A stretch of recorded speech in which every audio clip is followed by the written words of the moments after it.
ST कर्मचाऱ्यांनी आपला संप मागे घेतल्यानंतर एसटी सेवा पुन्हा एकदा पूर्ववत झाल्याचं पाहायला मिळतंय। पुण्यातील स्वारगेट बस स्थानकामध्ये आपण पाहू शकतो एसटी सेवा आज सकाळपासूनच पुन्हा एकदा सुरळीत झाल्याचं पाहायला मिळतंय। 2 दिवस हा संप होता, 3 आणि 4 या 2 दिवसांसाठी हा संप पुकारण्यात आला होता आणि आपण पाहू शकतो संप सुरळीत झाल्यानंतर प्रवाशांची सुद्धा या बस स्थानकावरती गर्दी पाहायला मिळते। या बस स्थानकावरून ज्या बसेस इतर शहरांमध्ये जात आहेत त्या पुन्हा एकदा सुरू करण्यात आलेल्या आहेत। खास करून सातारा, कोल्हापूर, मुंबई, ठाणे या भागामध्ये या बस स्थानकातून बसेस या सोडल्या जातात।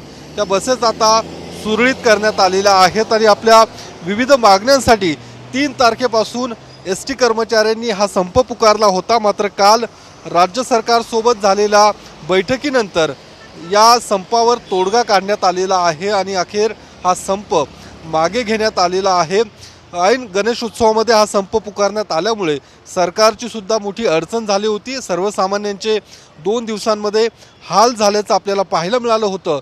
मात्र आता हा संप मागे घेतल्यामुळे प्रवाशांमध्ये सुद्धा एक समाधान व्यक्त केले जाते, एक दिलासा या प्रवाशांमध्ये मिळाल्याचं पाहायला मिळते। कारण आपण काल बघितलं होतं जवळपास तासनतास प्रवासी या बस स्थानकांवरती बसून होते।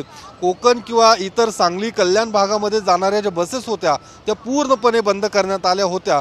त्यामुळे प्रवाशांचे सुद्धा अतोनात हाल होताना आपण पाहिले होते। आता संप मागे घेतल्यानंतर ही बस सेवा पूर्ववत झाल्याचं पाहायला मिळतंय। कॅमेरामन तुषार ननावरेसह मी योगेश बोरसे, TV9 मराठी, पुणे।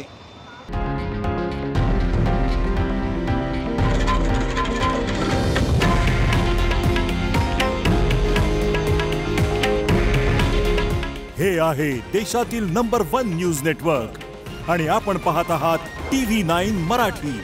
काळजी तुमची, हित महाराष्ट्राचं।